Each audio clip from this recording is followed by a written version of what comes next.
Howdy folks, and welcome back to my channel. Today we'll be doing another episode of World in Flames Collector's Edition, Days of Decision 3, Combined Game Playthrough number 2.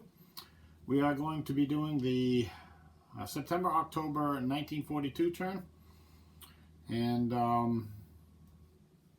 don't think there's really anything to go over, so let's get right into it. Let's go take a look at starting money. Alright, starting money is looking something like this for this turn. We have Germany at 0, Japan at 0, Italy at -2, the Soviets at -1, the Commonwealth at -9, the US at -5, China at -2, Free France at -8, and the Vichy France total is now up to a 12. I have looked at what the major powers might want to do for political options. There's actually two political options that are owed. Both Japan and the US currently owe political options. So that being said, let's take a look at how the bidding turned out. We have the US bidding 4. They're going to get a +4 on that. The Commonwealth bidding 1. The Italians bidding 1. The US is going for 2 options, by the way. And Japan bidding 1. They're also going for 2 options. Now let's go over to the status display and see how this all pans out. Okay, so the US is bidding 4. They're going to get a +4 from their first place position from last turn. That's 8, but they're going for 2 options, so they're going to divide that by 4. That equals 4. That is going to be enough to put them back into first. I think they're liking that place. The Commonwealth bid 1. They're going to get 2 for their 5th place position. That's 3. The Italians also bid 1. Oh, they're way down. That doesn't matter. Okay, so they're going to be, the Commonwealth is going to be in second. The Italians bid 1. They're going to get a +1 for their 7th place position for 2.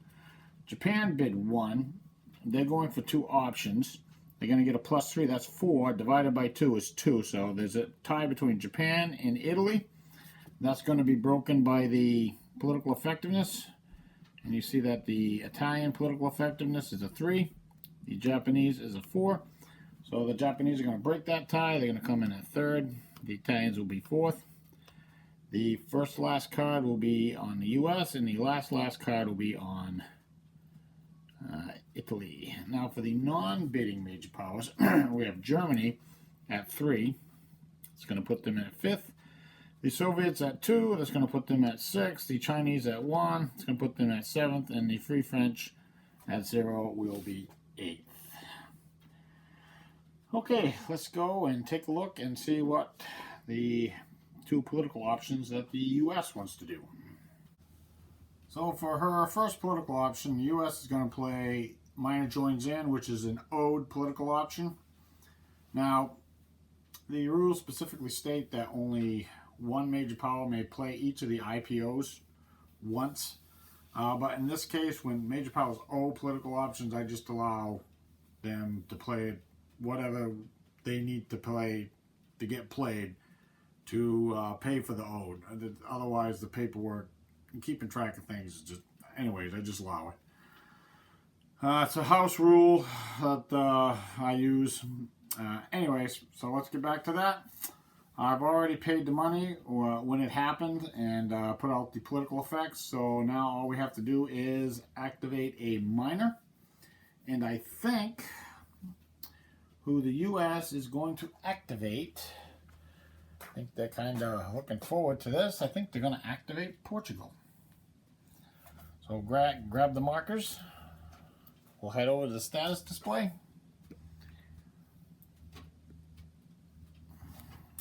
The markers out. We got a US 5, a Japanese -2, and a Chinese 1. Okay, so Portugal is right here. I have a Commonwealth marker under it just to signify that Portugal has a treaty with the Commonwealth. I don't usually do that, but I picked up the player aids that had all the treaties on it because there's only basically one left. So anyways, I think what we want to do is activate the US first. So the U.S. is here, so the Portugal marker is here. It's going to move it in this direction. And we're going to try to get Portugal underneath the Commonwealth, because the Commonwealth already has a treaty with Portugal. So, we got 5 points. It's going to cost 2 for the hex and 1 to cross the boundary. That's 3. Then, now we're moving towards, the U.S. can control Portugal. Okay, so now we're moving towards the major power within our own ideology that can control the minor. So that's going to be a -1. We got 2 points left on the marker. It's 2 for the hex, 1 for the boundary, which is 3, -1 moving towards the major power that can control the minor. So that's going to put the minor right here underneath the United Kingdom. And that's all 5 of those points. Now, China can't control Portugal, I don't think. Actually, they can, surprisingly enough. They have 1 point. It's going to cost 2 for the hex, 1 for the boundary, and -1 for moving towards the major power within the major power's ideology that can control the minor. So that's 2. However, it's stacked with a major power that can control the minor, so that adds another 1, so that's 3. Adds another 1 or 2.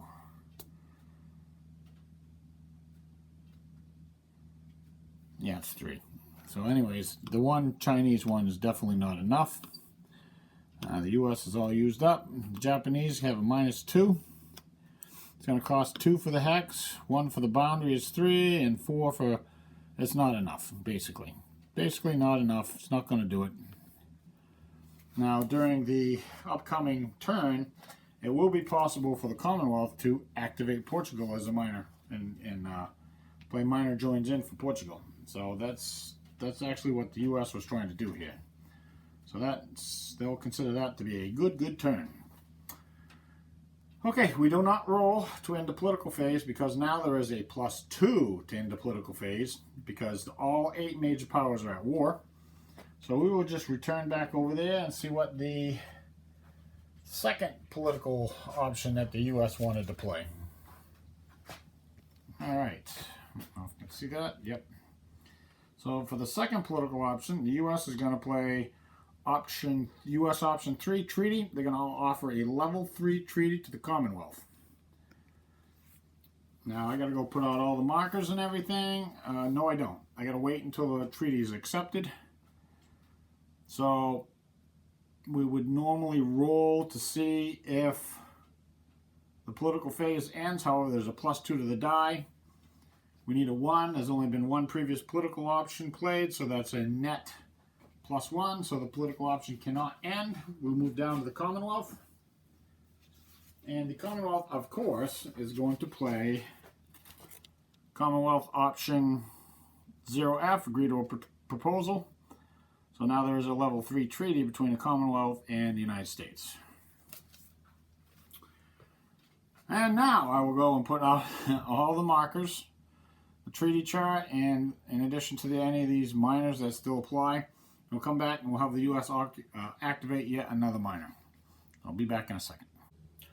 Okay, for the U.S. activate another minor, they're going to activate Norway. Come over to the status display. I'll grab the markers. And let's see how this turns out.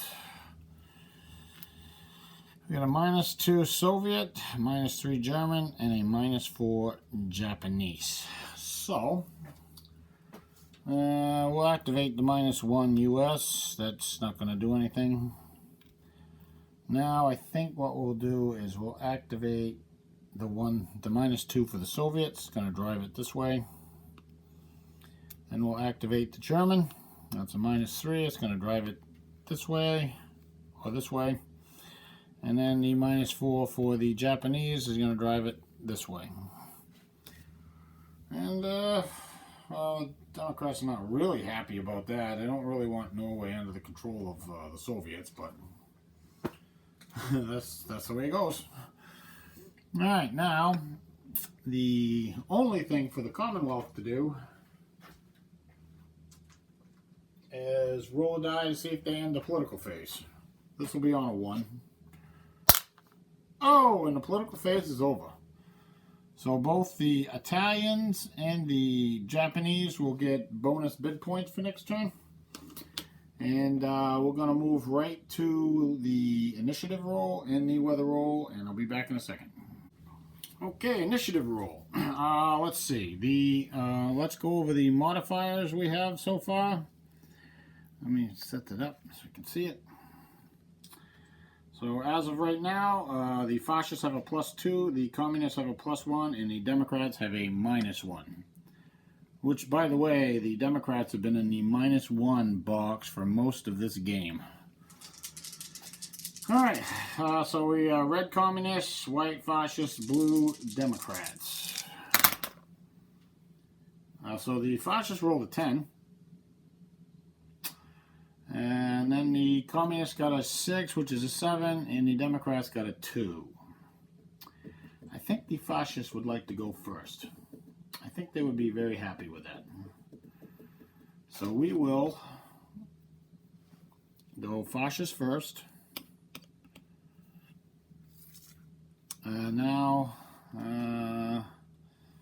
I think the communists probably want to go second, followed by the Democrats. The Democrats will be last. Could be a bad day for convoy points out there.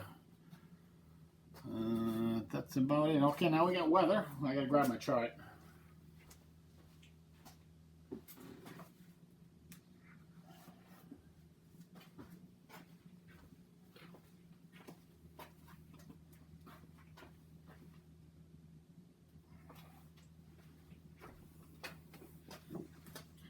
Alright, September, October, weather roll. Let's see what we get. Okay, that's not bad. Let's check that out. We got a 1. 1, September, October. Oh, wow. Good weather. So we got fair weather everywhere's. Everywhere's fair weather. And the impulse marker will be moving up 1. And there's no modifier to the weather roll for next turn. And September, October, actually the weather can get really, really bad. We can have blizzards if it gets bad enough. But for this turn, it don't matter. It's really good weather. Let's go take a look at reinforcements. We have a giant stack of reinforcements over here for this turn. The production circle is definitely filling up. I already put the ships that go into the construction pool. I already put them in there. Now, let's see. I think what I'm going to do is just lay them out, and then I'll just briefly show you what's coming in for reinforcements. Okay, here we see what the Commonwealth has coming in. A couple of carriers. That's definitely needed. And the Free French have a DE unit coming in. Have some Chinese units along with a Fort Hackside. The Russians got infantry, a armored army rather, and another fighter. I don't know if they have any pilot. They have 1 pilot, so they will be able to use that. The Germans got a mess of stuff. They got the Ukrainian headquarters, another SS armored corps, CAGs, some ships. The Italians got some ships as well. The U.S. got a good carrier. I think that's the Bunker Hill. Oh no, it's the Yorktown too, which really isn't, because the Yorktown's still on the board. And the Japanese got a headquarters, and I think that's Yamashiro. No, it's Yamato. Not Yamato, Yamamoto. Duh. A pilot, and infantry division, and another heavy cruiser. So that's the reinforcements. I'm going to get those on the board, and then I'll be right back with the first set of impulses. Okay, for the first set of impulses for the fascists, I think the Germans will be taking a land impulse. They're going to pay 1 offensive point. They still have 2 left, and do 1 naval move.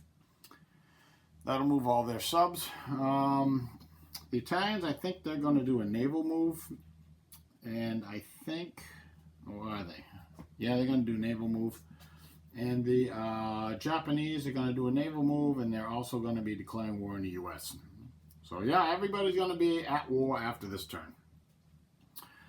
Okay, let me get all the movement and everything done, and I'll come back and we'll do any attacks that there are. Well, we're going to start over here in Asia, where Japan did a naval, and they're going to do a port attack on Pearl Harbor. Big surprise there. So this is a surprise impulse, so the Americans will not get to be able to fly combat air patrol here. Or even if they did, it's ignored because it's a surprise impulse. The surprise rolls are going to be the highest modified search number of the units included in the combat, which is going to be 5, plus your opponent's unmodified search roll. So we roll a die.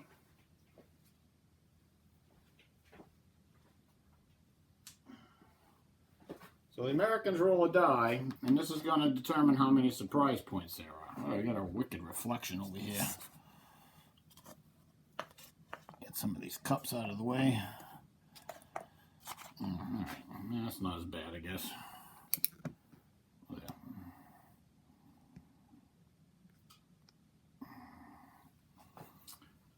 Okay, so here we go. We're going to roll a die for the Americans. And the die roll is a 9. So 9 plus 5 is 14 surprise points. That's a ton.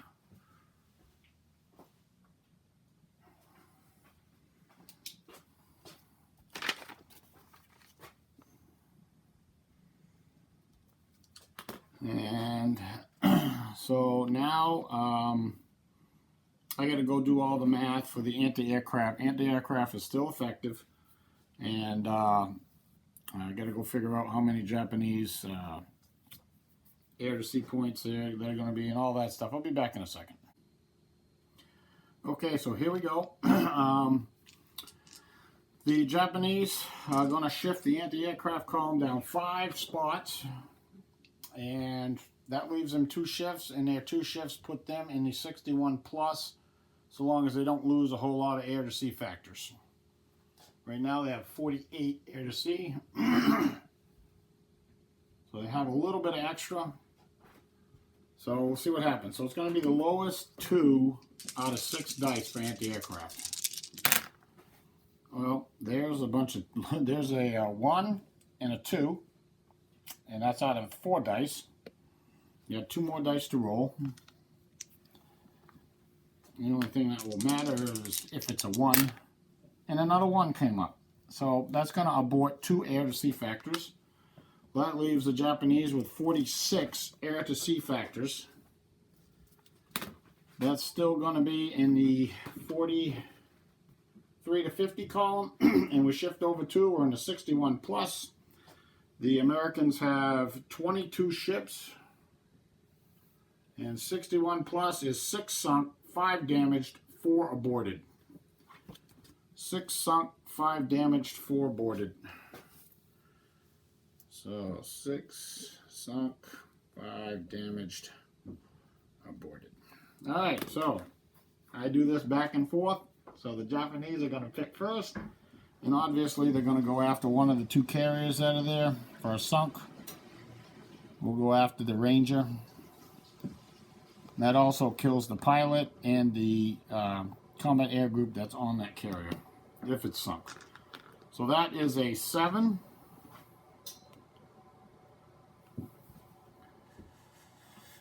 Let's see what he rolls. He roll a 5. He's sunk. So this guy is sunk. And now the Americans will pick one. I think they're going to pick a cruiser. We'll pick this guy. What is this? Oh, the Milwaukee. So that's an 8. And he actually gets damaged. So I'm going to put him here sideways to indicate that he is damaged. And now the Japanese will pick one. This is the 3rd one. We're going for the carrier again. That's the Wasp. That's an 8. And he is sunk. And now the Americans will pick the Richmond. That's an 8. He's sunk. That's 4. The 5th one is for the Japanese. I think we want to get some battleships. You gotta find some here. I know there's battleships here. Oh, here we go. Well, we'll go after the Arizona. That is a 4.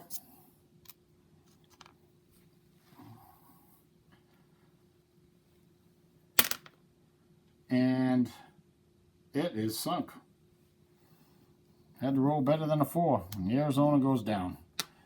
And the Americans will pick another light cruiser. The Omaha. Actually, I think the Japanese should be picking everything because it's a surprise impulse. But that's okay. It's kind of like, you know, kind of like do it like this, I guess. And that guy is sunk. That's 1, 2, 3, 4, 5. Now we got the damages. We got 5 damages. First damage is going to be the California.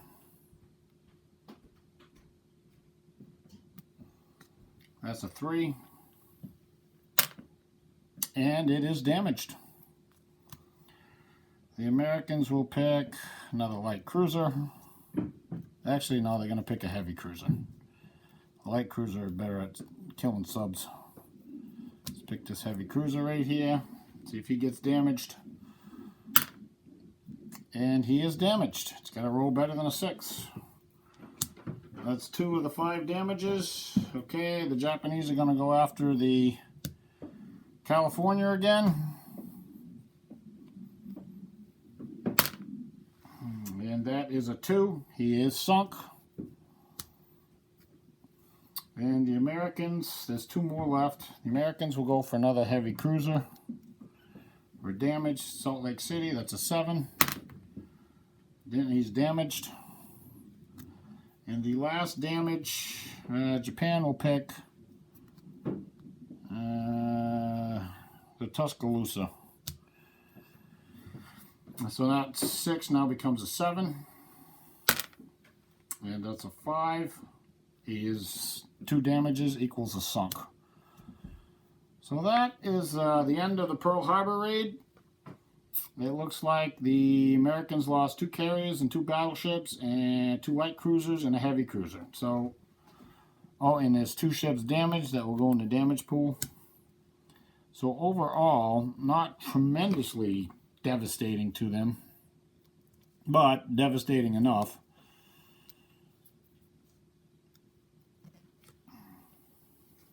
I will put all these things back.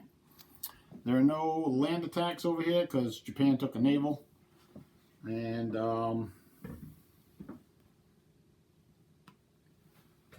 I'll come back. Probably we're going to start with Africa.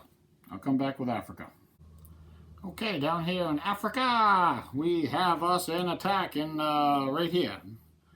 The Italians got an attack. They got a 4-1 if everything gets through. You got some bombers here. I think the Commonwealth is going to intercept with their fighter. And they're going to provide their own ground support. They're going to really hope to mess these guys up big time. Because, you know, they're Italian, so you got to mess them up. And the interceptors are going to get intercepted by the Italian fighters, which we have 2. So we're going to have a 6.4 to a 6, which is a 0.4 difference, which is going to be even. We're going to have an even battle here. Even up. So the Commonwealth rolls first. I really don't think it matters, but we'll let the Commonwealth roll first. Oh, I got to get my chart. Yeah, we need a chart. We need a chart here. All right. Air combat, 0-0. Well, let's see. That is a 12 on 0-0. What's a 12? Attacker clears through. Attacker clears through 1 defending bomber. Oh, that's not good. Let's see. We'll go with the 1 because, you know. All right, now the Italians will roll. Oh, hey, you know what they roll? They roll a 10. On the 0-0, a 10 is defender. Defender clears through any one bomber. Well, so a defending bomber gets through. That's going to change the odds right there to 3 to 1. And we'll go another round. I actually don't think it matters now. Commonwealth to roll, and geez, you rolled a 10. Now that's another bomber gets cleared through. And defender clears through. I'm going to clear through this guy. And the Italians counter. They roll a 9. Wow, this is attacker clears through. So the last bomber gets rolled through. I think the Italians will abort because it really doesn't matter at this point. And we're going to have a 3 to 1 attack. Italians don't have any anti-air, and that's a bummer. Put these guys up here. This guy flies back. I think he was there. Okay, put them there. Now we're going to use HQ benefits in this hex, and Wavel's going to counter. He has to. So now we got a 3 to 1 straight up on the Blitzkrieg column. Now the Italians are pretty famous for really messing this up. So let's see what they get for a result. 3 to 1, Blitzkrieg. Oh, the Italians had taken a combined, just so you know. I think I might have said they were taking a naval, but I changed my mind after I looked at it. They decided to take a combined. So 3 to 1. Yep. 3 to 1. 1 dead Italian. That's it. Roll the 1. Wow, wow, wow.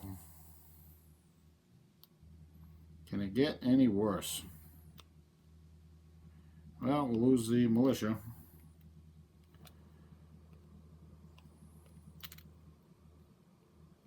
Might even actually be able to launch a counterattack here. Now the headquarters is flipped over. I don't have enough strength down here. So he goes home. Put him there. All these go away.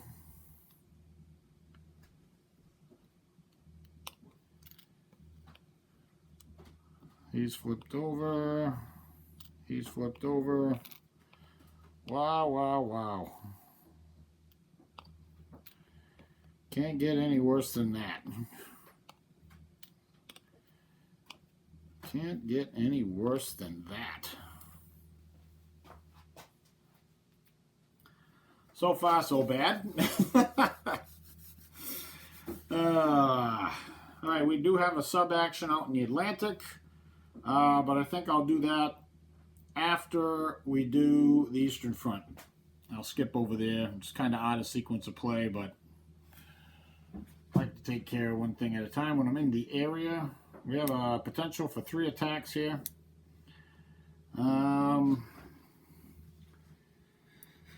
This one here is a potential 6 to 1. Now the Soviets can throw in ground support. That's this guy. I don't know if I want to because there is a German fighter there. And it's much, much better than the Soviet fighter.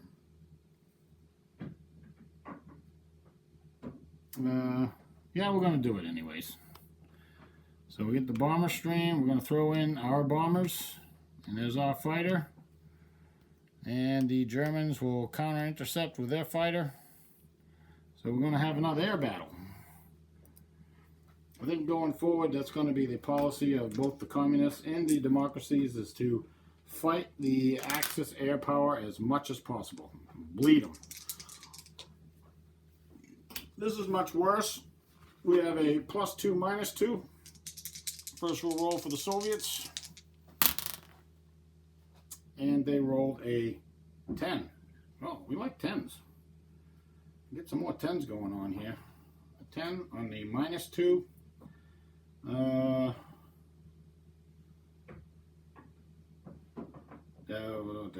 Minus two. Defender clears through any one bomber. So our bomber gets through. And now the Germans counter. And they roll a 9 and an 8, which is 17. On the +2. Defender killed. Defender destroys own front fighter or front bomber. Well, so the Soviets can destroy their bomber or their fighter. I don't really want to destroy either, but I think the fighter has to go, and the pilot died. And I think the fighter has to go. I think the bomber, I think we want to keep him. In fact, we're going to put him up here because he's now turned over. So the fighter is dead. Another Lend-Lease fighter bites the dust. Alright, the German fighter will return. And that is a 6-1 on the Blitzkrieg table. We're not going to add HQ benefits. We're just going to try to do it without it. We could get really hosed here. 6-1. 3. Star B. So it's a breakthrough. So the unit is not killed. The unit is not killed. He's just gone. He comes back next turn. He will return next turn. And it is a breakthrough indeed. Let's see, where's the armor? Well, do I have any other armor? Motorized. Well, we got Meinstein. We're going to send him up there.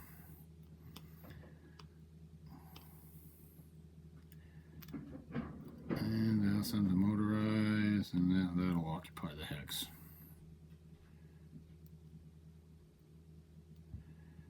Yeah, that's a good deal. There we go. So that's a breakthrough. That'll be problematic. Okay, over here we have a potential 5-1, and we got some air power we're going to throw in. We're going to intercept that Stuka, and the Germans will counter-intercept the interceptor. This is going to be more of a much more fair battle. This could go badly for the Germans, but that's all right. We want it to go badly for the Germans, as the communists don't really like the Germans too much. So the Russians shoot first. It's going to be on the 0-0 for both. 4 versus 4. And they roll, what is with this? A 10. Defender clears through bomber. What the heck is going on here? My dice are cursed.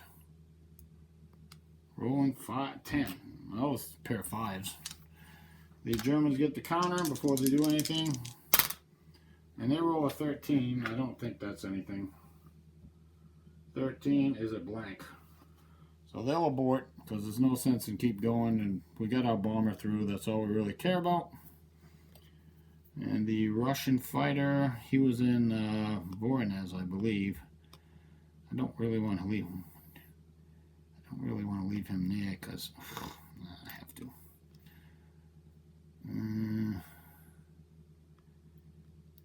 I'll put him up there.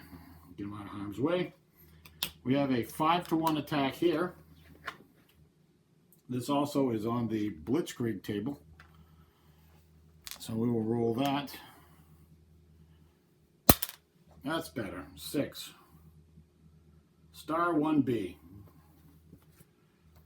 Oh, I could have added HQ benefits from him, but as you can see, if I turned him over, he's just going to get surrounded and annihilated. That's really not a good idea. So the infantry corps is destroyed.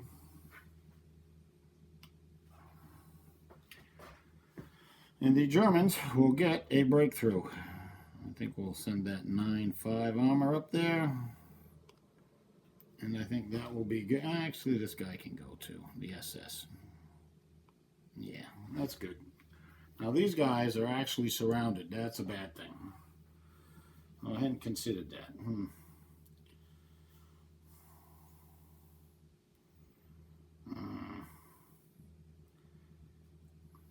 Well, I might be able to get them out because when you move, its supply is determined at the point of movement. All right, so we'd have a 6-to-1 attack down here in the Caucasus. Let's see what we get, and we got a 5. I think that's star 1B. 6-to-1. Yep, star 1B. So that guy is gone. Now, how are we going to exploit? I don't know. Don't know. I don't really. Isn't anything to exploit. Yeah, actually, I could, I guess. I mean, yeah, I guess. Alright, I guess so. And that's not a good idea.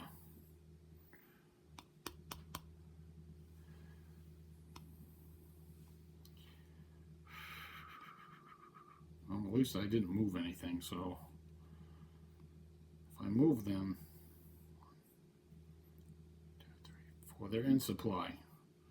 These ones are. So actually we'll just move. We'll leave him here, and these two will go here. And we'll call that good. Because this is in supply, but this actually is not. I think he is currently out of supply. And this guy, I should have moved him, but I forgot. Got a headquarters problem down here. It's not good.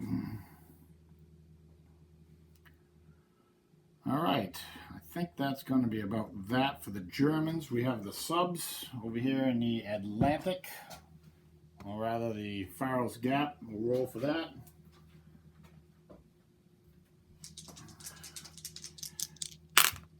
A 3 and a 7. So we're going to be subtracting 1, so that's a 2 and a 7. So, yep, we're going to have something. I'll figure the math out. Be right back. Okay, got all the math done. We have 1 aborted sub, potentially, and we have 2 sunks, 2 damage, and 2 aborts for the Commonwealth. We got 5 ASW points. Unfortunately, because the fascists went first, the Commonwealth couldn't get any of their ships out there in time, because the turn ended prematurely last time. But that's what happens sometimes. Alright, so we have an aborted sub. Let's see. Commonwealth will pick that one. I think they're going to pick this 8. Try to abort that one. And there was my die. Alright, I'll pick the 8. And indeed, he is aborted. He is going to go away. And that's it for them. Now we got 2 sunks. So for the Germans, they're going to take these. That's the first batch of sunk. And then the Commonwealth will pick something. I don't want to pick that. I guess I'm going to pick... Well, I'll try the cruiser. It's an 8. Let's see what happens. Roll better than an 8. It'll just be damaged. And nope, we lost another cruiser. Yep, excuse my hand. Now we got a damage. The Germans will pick the 3 convoy points. I have a 3 in here. That's damaged. And the next damage, the Commonwealth will pick. That's got to be another 3 convoy points.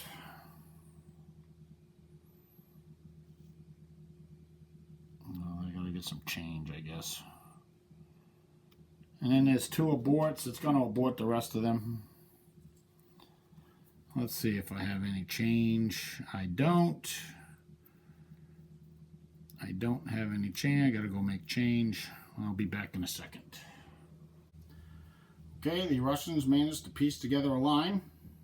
and they actually managed to extricate these two units that were here through some adroit maneuvering, which was pretty good. I mean, it worked good for them.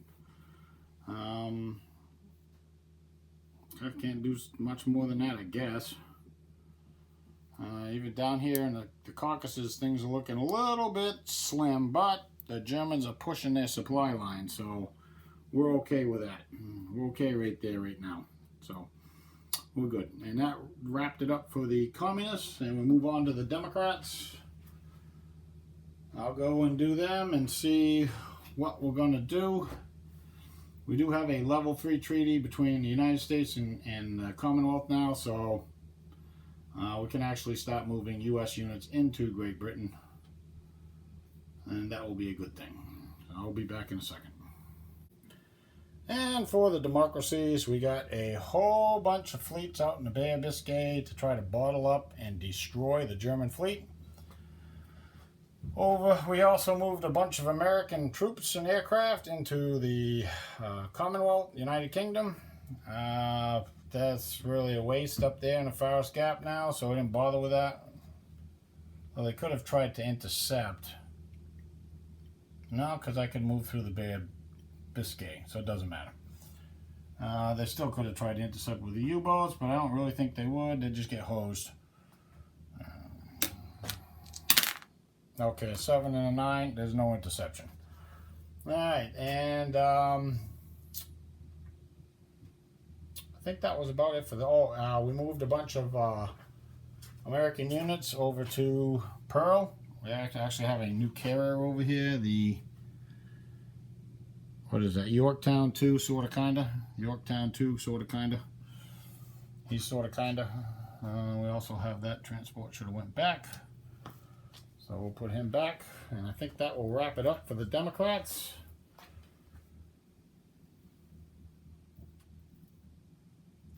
I think that's it for them. Okay. Not sure. I want to check how long this is. I might stop right here and upload this and finish the rest of the turn at another time. But we are on the fascist we're on the fascist impulse. For the next set of impulses, we have to roll weather. I'll roll that after. I'm going to check this. I might do another impulse, and I might not. This might be the end of this for this turn. Anyways, I'll see you next time, and thanks for watching, if I don't continue.